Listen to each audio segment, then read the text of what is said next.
Hi everyone, welcome back again. तो चलिए हमारे ये सी एच एस एल के प्रीवियस ईयर पेपर के डिस्कशन सीरीज़ को हम कंटिन्यू करेंगे और अपनी 26 मई 2022 को कराए गए आपके इस पेपर की शिफ्ट वन के इंग्लिश के सेक्शन को कवर करेंगे। ज़्यादा टाइम मैं नहीं लेता हूँ। वीडियो की स्पीड आप अपनी सहूलियत के हिसाब से कम या ज़्यादा कर सकते हैं। अनअकैडमी पर आप मुझे इस नाम से फॉलो कर सकते हैं। अगर आपको मुझसे पर्सनली कनेक्ट करना हो तो आप मुझे इंस्टाग्राम पर मैसेज कर सकते हैं। टेलीग्राम का मेरा ये नाम है, आपको डिस्क्रिप्शन में सभी चीज़ों के लिंक मिल जाएंगे, आप उनको देख सकते हैं। पहला क्वेश्चन आपके सामने आएगा, एक्टिव पैसिव वॉइस। तो आपसे पूछा जा रहा है कि बताइए कि आपको वो ऑप्शन कौन सा होगा जो कि दिए गए सेंटेंस को करेक्टली एक्टिव वॉइस के फॉर्मेशन में आपका चेंज करेगा। सेंटेंस कहता क्या है, पहले इसकी तरफ देखेंगे। ऑब्जेक्ट और सब्जेक्ट के बीच में इंटरचेंज करना होता है, वर्ब्स के साथ साथ थोड़ी बहुत छेड़खानी करनी होती है। सेंटेंस कहता है the incident was narrated by somebody to Naresh, यानी कि किसी ने नरेश को उस इंसिडेंट को यानी कि घटना को क्या किया, नरेट किया। क्या बन जाएगा भाई, आपसे पूछा जा रहा है, आई मीन कि बोला जा रहा है बाई समबडी टू नरेश। तो समबडी आपका क्या बन जाएगा, आपका सब्जेक्ट की तरफ चला जाएगा, यानी कि स्टेटमेंट के इनिशियल स्टेट पर पहुंच जाएगा। तो समबडी नरेटेड, वाज नरेटेड आपका नरेटेड रहेगा।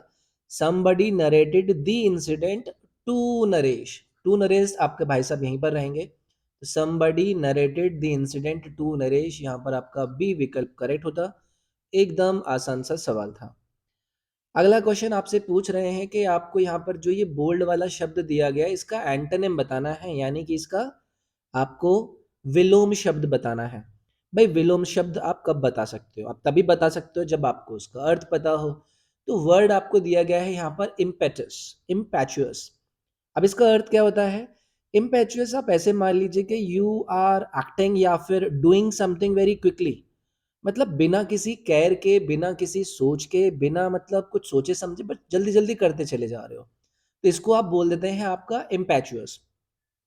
अब मुझसे अगर इसका एंटोनिम पूछा जा रहा है तो मेरे को एंटोनिम में सबसे ज्यादा बेटर चीज क्या लगेगी, सेंसिबल। सेंसिबल यानी कि वो चीज जिसको मैं सोच समझ के कर रहा हूँ। तो एंटोनिम यानी कि विलोम शब्द के रूप में आपको यहाँ पर सेंसिबल क्या है, करेक्ट आंसर दे देता। एक वर्ड आपको यहाँ पर दिया गया है डेंस। डेंस क्या होता है, ये मतलब DENSE आपको दिया गया है। आप इसको ऐसे मान सकते हैं कि कोई स्टूपिड है, किसी पर्सन को मैं स्टूपिड बोल रहा हूँ ना, तो मैं उसको एक डेंस पर्सन भी बोल सकता हूँ। आर्ग्यूएबल क्या होता है, अगर आप किसी व्यक्ति से डिसएग्री कर रहे हो, आर्ग्यू कर रहे हो, मतलब डिसएग्रीमेंट पर आप आर्ग्यूएबल हो जाते हो। टेंजिबल का अर्थ क्या होता है, जो कि चीज़ बहुत ही ज़्यादा रियल होती है, समथिंग विच इज़ रियल, या फिर कोई चीज़ बहुत ही ज़्यादा डेफिनेट है, उसको आप टेंजिबल बोल देते हो, यानी कि रियल बोल देते हो। तो इम्पैचुअस का आपसे एंटोनिम पूछा गया था, सेंसिबल इसका करेक्ट एंटोनिम बनता। अगला क्वेश्चन आपसे पूछ रहे हैं कि I was waiting from 2 hours. यार ये तो मतलब आधे से ज़्यादा जनता इसको बहुत फटाफट से आंसर कर देती है। देखो ऐसे सवाल के अंदर आपको जो फ्रॉम दिया गया है, I was waiting from 2 hours नहीं होता है, आई वॉज वेटिंग फॉर आपका करेक्ट आंसर होगा। ठीक है, मतलब फॉर का जो आपका अर्थ है, फॉर कहीं ना कहीं आपको जानकारी देता है कि आप how long you were waiting. ठीक है, तो ये लॉन्ग की एक यहाँ पर आपको ऑब्जेक्टिविटी बताता है। I was waiting for 2 hours, मैं 2 घंटे से वेट कर रहा हूँ, कहाँ तो तू, ये हिसाब रहेगा इसका। अगला सवाल आपसे ही पूछ रहे हैं कि select the most appropriate option to fill in the blank. आपको इसके अंदर इन चार विकल्प में से सबसे ज्यादा सटीक ऑप्शन को फिल करना है। तो पहले स्टेटमेंट को पढ़ना होगा। My success was complete and delighted directors me the privilege of developing automatic regulators which were much desired. तो मेरी जो सक्सेस थी वो कंप्लीट थी, और you know and the dilated directors, जो डायरेक्टर्स थे वो काफ़ी प्रसन्न थे। अब इसके बाद उन्होंने क्या किया, उनको उन्होंने मुझे कुछ प्रिविलेज दिया ताकि मैं अपने ऑटोमेटिक रेगुलेटर्स को डेवलप कर सकूं। इस तरीके की कुछ ना कुछ देखो आपको यहाँ पर सेंस दी जा रही है। अब इन चारों विकल्पों को इसके अंदर भरने के लिए मुझे एक एक करके इनके अंदर इन विकल्पों के अर्थ को जानना होगा। पहला आपको दिया गया है कॉन्ट्रास्टेड। कॉन्ट्रास्टेड का अर्थ क्या होता है, जब आप किसी से अपने किसी मतभेद रखते हैं, तो मतलब आप किसी की जो बात है उससे थोड़ा सा अलग डिफर करते हो। लेकिन यहाँ पर तो ये सेंटेंस आपको पॉजिटिव आइडिया दे रखा था कि जो डायरेक्टर्स थे उन्होंने कुछ अच्छा करा होगा। तो देखो सेकंड ऑप्शन आपको दिया गया है अकॉर्डेड। अकॉर्डेड का मतलब होता है कि जब आपको कोई पावर मिलती है, स्टेटस मिलता है, तो इसकी सक्सेस के अंदर आप यही देख रहे हो कि इसको कुछ अच्छा किया गया होगा इसके साथ।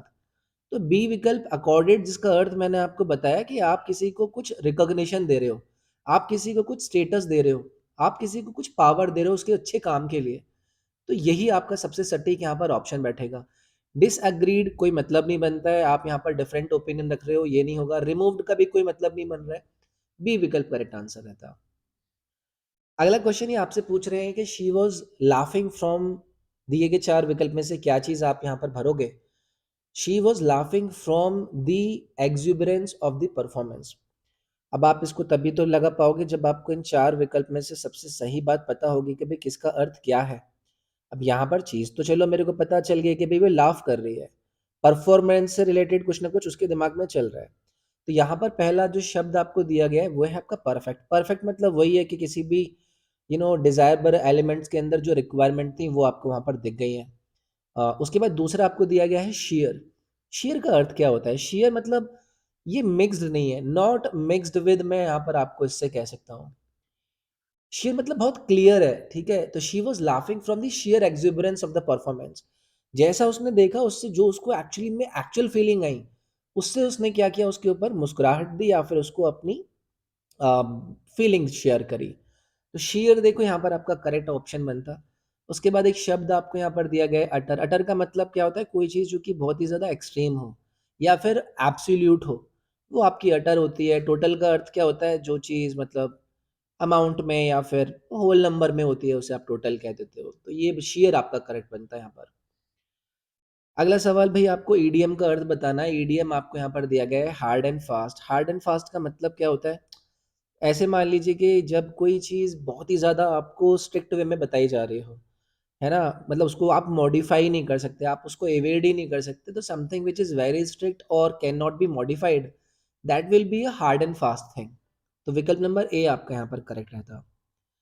अगला आपको दिया गया है कि आपको यहाँ पर वन वर्ड सब्सटीट्यूट करना है इस दिए गए अंडरलाइन वाले पार्ट से। Human beings are usually ones who are naturally able to eat both plants and flesh. यानी कि वो व्यक्ति जो कि आपका प्लांट्स यानी कि हरी भरी सब्जियां भी खा लेता है और कुछ इस प्रकार की चीज़ें भी कंज्यूम कर लेता है, जैसे कि आपके मांस हो या फिर फ्लैश टाइप की चीज़ें हो।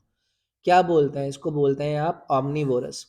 ऑमनीवोरस यानी कि वही someone who is naturally able to eat both, यानी कि उसमें आपके प्लांट भी खा लेता है, फ्लैश भी खा लेता है। उसके बाद कैनिबल्स का अर्थ क्या होता है? कैनिबल्स होते हैं जो कि आपका फ्लैश ह्यूमन बींग्स का खाते हैं। तो ह्यूमन बीइंग का फ्लैश खाने वाला, ठीक है। इसके बाद आपको हर्बीवोरस दिया गया है, इसको लेकर किसी को प्रॉब्लम नहीं होनी चाहिए। ये प्लांट्स के ऊपर आपका खान पान अपना रखता है, यानी कि शाकाहारी होता है। कार्निवोरस हो जाएंगे जो कि आपके बाकी के एनिमल्स, यानी कि एनिमल्स को ईट करते हैं ये, ठीक है। तो ये रहता है ऑमनीवोरस में आपका दोनों ही आ जाएगा। अगला सवाल देखो आपसे क्या पूछ रहा है। ये हाईलाइटेड जो आपको दिया गया है ना, ये इसका ईडीएम का अर्थ आपसे पूछ रहा है। Catch 22, it was a catch 22 situation for the manager. तो इन्होंने ईडीएम तो दे दिया है, लेकिन ईडीएम को जिस जगह पर इन्होंने यूज किया है उससे आपको एक आइडिया भी लग जाएगा। से it was a catch 22 situation for the manager. तो अगर कैच 22 आपका आता है ना, तो ये हमेशा एक प्रॉब्लमेटिक सिचुएशन होती है, डिफिकल्ट सिचुएशन मान लीजिए आप। यानी कि a difficult situation in which the solution to a problem is impossible, उसको हम बोलते हैं आपका कैच 22। यार ये तो मतलब मुश्किल है जी, ये तो होना ही नहीं, हो ही नहीं पाएगा, मतलब समझ में ही नहीं आ रहा है। आगे आइए भाई, यहाँ पर आपको इन चार विकल्प में से करेक्ट, इन चार ऑप्शन के हिसाब से यहाँ पर सेट करना है। सेंटेंस कहता है as soon as she open the cages the bird did what. जैसे ही उसने पिंजरा खोला तो जो चिड़ियाएं थी वो क्या कर गईं? दे फ्लू अवे, उड़ गई उड़ गई, दूर उड़ गई दूर उड़ गई। तो फ्लू अवे आएगा। As soon as she open the आपका cages the birds flew away. ये आपको यहाँ पर याद रखना है, ठीक है। तो याद रखिएगा, यहाँ पर पास्ट टेंस आपका यूज होता है क्योंकि एज सुन एज का एक तरीके से आपको एक पास्ट फॉर्मेशन ऑफ ऑब्जेक्टिव बता रहा है वो। आगे आइए, इनकरेक्टली स्पेल्ड आपको यहाँ पर बताया जा रहा है। तो देखिए भाई, आप भी यहाँ पर कोशिश करिए। देखो पहला ही ऑप्शन गलत हो गया ना इनका। अपोलॉजी की स्पेलिंग क्या होती है? अपोलॉजी की स्पेलिंग होती है आपकी APOLOGY। कोई 2 डबल पी नहीं आते हैं इसके अंदर, ठीक है? अपोलॉजी में इतना ज़्यादा अपोलॉजी भी मत करिए कि 2 पी लगाने पड़ जाएँ। एक्सट्रोवर्ट बिल्कुल ठीक है, एक्सट्रोवर्ट का अर्थ भी आपको पता होगा। ये सामाजिक रूप से आपके ऐसे व्यक्ति होते हैं जो कि कॉन्फिडेंट होता है, सोशली कॉन्फिडेंट होते हैं, आउटगोइंग पर्सनैलिटी इनकी होती है। ल्यूग्यूब्रियस का अर्थ होता है आपका कोई व्यक्ति जो कि उदास स्थिति में है। अब उदास को लेकर आप समझ लाइए, someone who is sad, dismal स्थिति के अंदर है, उसको आप लग्यूब्रियस बोल दोगे। कोलैबोरेट का अर्थ होता है मिलकर काम करना, ठीक है? मिलकर काम करना, किसी का सहयोग करना, मतलब you are working jointly with someone, तो उसको आप कोलैबोरेट करके कहते हो। अगला सवाल आपसे पूछा जा रहा है, आपको इस सेंटेंस का पैसिव में फॉर्मेशन करना है। कुछ नहीं होता है यार, ये एक्टिव पैसिव बड़े आसान से होते हैं। Siddharth is floating a grand plan by next week. Siddharth कुछ बड़ा प्लान अगले वीक के लिए प्लान कर रहा है, तैयार कर रहा है, तो क्या होगा? सब्जेक्ट ऑब्जेक्ट के अंदर चेंज करना होगा, वर्ब के साथ छेड़खानी करनी होगी। तो अ ग्रांड प्लान से आप कर दीजिए शुरुआत। अ ग्रैंड प्लान इज आपका दिया गया था, तो इज बीइंग, क्योंकि फ्लोटिंग आपको यहाँ पर नजर आ रहा है, आईएनजी है तो बीइंग आ जाएगा। A grand plan is being floated by Siddharth next week. तो बी विकल्प आपका यहाँ पर करेक्ट होना था, ठीक है? अगला सवाल देखिए, they drank some spurious drink and fainted. अब स्पूरियस अगर जो शब्द दिया गया है, इसका आपको एंटोनिम बताना है। भाई एंटोनिम तो तब बताओगे जब आपको स्पूरियस का अर्थ पता होगा। स्पूरियस आप ऐसे मान लीजिएगा कि something which is not being, जो कि एक्चुअली में उसको होना चाहिए था, मतलब कोई चीज़ जो कि झूठी सी है, फॉल्स है ना? मतलब जो वो होना चाहिए था वो वैसे ही नहीं है। तो इसको लेकर एंटोनिम यानी कि मुझे इसका विलोम ढूँढना है। विलोम अगर मैं पूछूँ कि भई झूठे का क्या होगा? तो आप बोलोगे कि वो सच्चा होगा, या फिर इन 4 विकल्प में से कौन-सा दिखेगा आपको? जेन्युइन दिखेगा, ट्रू दिखेगा। समझ रहे हो? तो यहाँ पर आपका ए विकल्प होता है इसका करेक्ट ऑप्शन। क्यूरियस का अर्थ क्या होता है? सभी को पता है क्यूरियस का अर्थ मतलब जब आपके अंदर किसी चीज़ को जानने की या सीखने की इच्छा होती है ना? तीव्र इच्छा लिख लीजिए आप यहाँ पर। इसके बाद आपसे नेफेरियस दे रखा है। नेफेरियस का अर्थ होता है मतलब एक ऐसा व्यक्ति जिसकी थोड़ी-सी क्रिमिनल प्रवृत्ति है।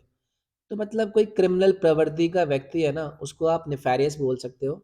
आर्टिफ़िशियल का देखो आपको पता ही है, आर्टिफ़िशियल आपका वही होता है कि जब मतलब नेचुरली जो चीज़ नहीं होती है।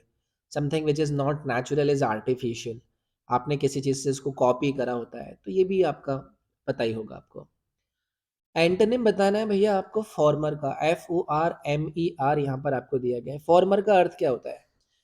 फॉर्मर का अर्थ होता है जो चीज़ मतलब प्रीवियसली हुई है ना? मतलब कोई पर्टिकुलर चीज़ है जो कि पहले हुई है, तो फॉर्मर मतलब जो चीज़ पहले की है।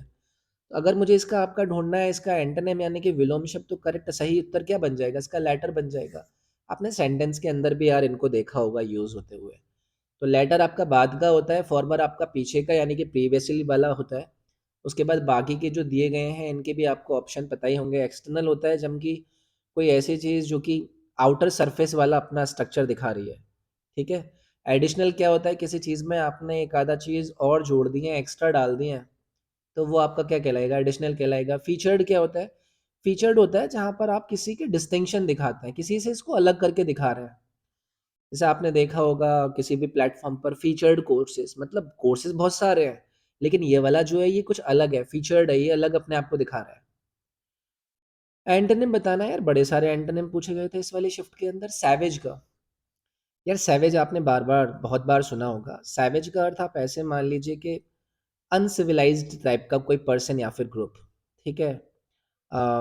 मतलब सैवेज बिहेव करना कि वो हरकतें थोड़ी-सी आउट ऑफ द कंट्रोल हो जाएँ। इसका एंटोनिम भूजा अगर आपसे पूछा है सैवेज का, तो यहाँ पर तो आपकी हरकतें ठीक नहीं थी। आप सिविलाइज़्ड वे में आपका बिहेवियर नहीं कर रहे थे, तो सिविलाइज़्ड आपका इसका क्या हो जाएगा? एंटोनिम हो जाएगा।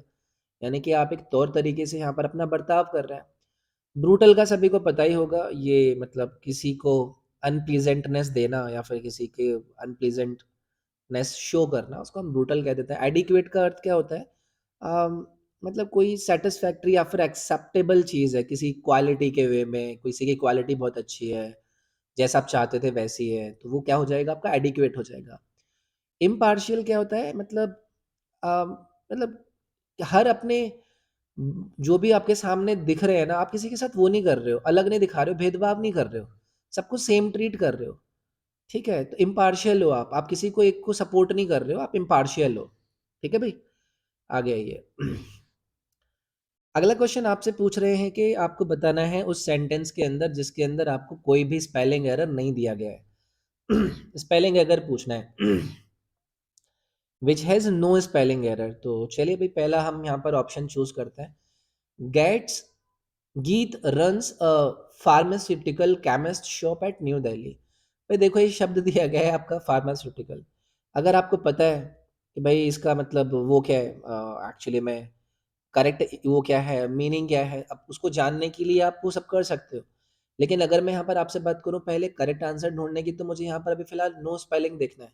तो फार्मास्यूटिकल का अभी हम जानेंगे, लेकिन उससे पहले आप ये जानिएगा, पहले मैं यहाँ पे लिख देता हूँ।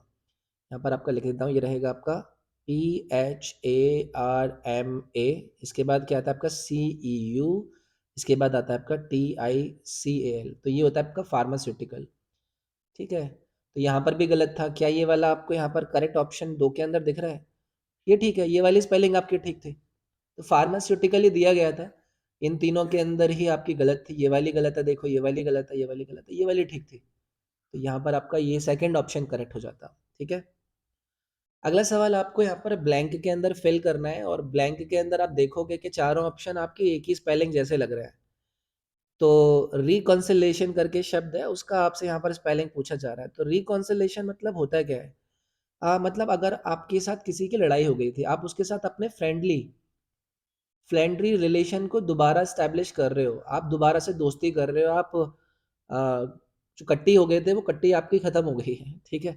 तो इसको रिकंसिलेशन कहा जाता है। जो करेक्ट आपका यहाँ पर रहेगा स्पेलिंग, री, मैं एक बार लिख देता हूँ, मुझे भी री कौन आता है फिर, CILIATION, ये स्पेलिंग होती है रिकॉन्सिलेशन की। तो कहाँ पर दी गई है? ये नहीं है, ये डी विकल्प हो जाएगा भाई, ठीक है? तो रिकंसिलेशन डी विकल्प आपका करेक्ट हो जाता। पैसिव वॉइस बनाना है भाई, आपके सामने ये एक स्टेटमेंट दिया गया है, you have lost your notebook. तो करिए भाई इसके नीचे का, पीछे पीछे का, आगे। तो you have lost your notebook तो ले आइए, इसकी योर नोटबुक को आगे ले आइए। तो योर नोटबुक लॉस्ट था तो वो आपका हैव लॉस्ट था, तो हैज़ बीन लॉस्ट हो जाएगा, सिंगुलर था वो। तो your notebook has been lost, विकल्प नंबर बी यहाँ पर आपका करेक्ट हो जाता। आगे आइए। The affection of her husband carried her up in the midst of all her problems। Sentence के अंदर आपको ये जो दिया गया है, carried her up, carried her up, आपको कहीं ना कहीं देखो एक करेक्ट पहले पता होना चाहिए कि कैरीड हर अप का अर्थ क्या है।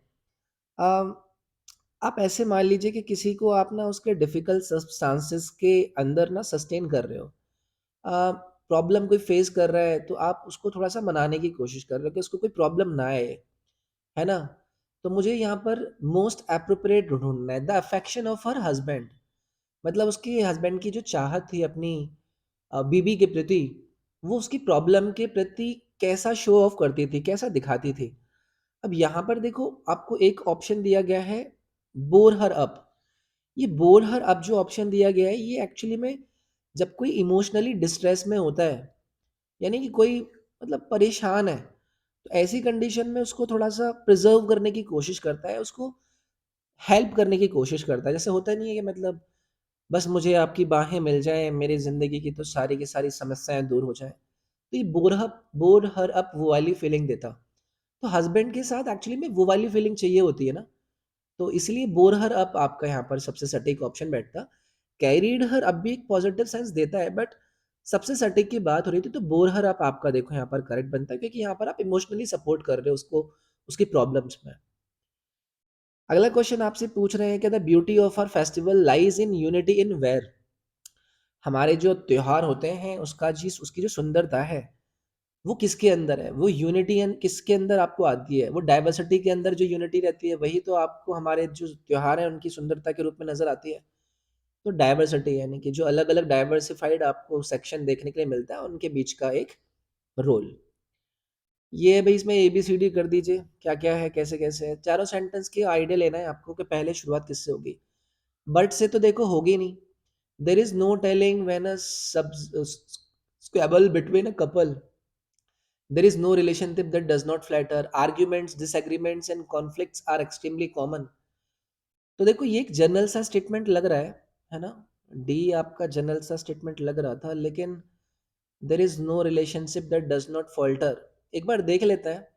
देखो ए से तो कुछ है ही नहीं, बी और सी में हमें स्टार्ट करना है। There is no telling when squabble की जो बात हो रही है, रिलेशंस के बीच में कपल को एग्रेवेट करते हैं, कुछ अगली बन जाता है, बट उसको जब कोई बच्चा देखता है तो वो उनको भी बहुत ज़्यादा अफेक्ट करता है।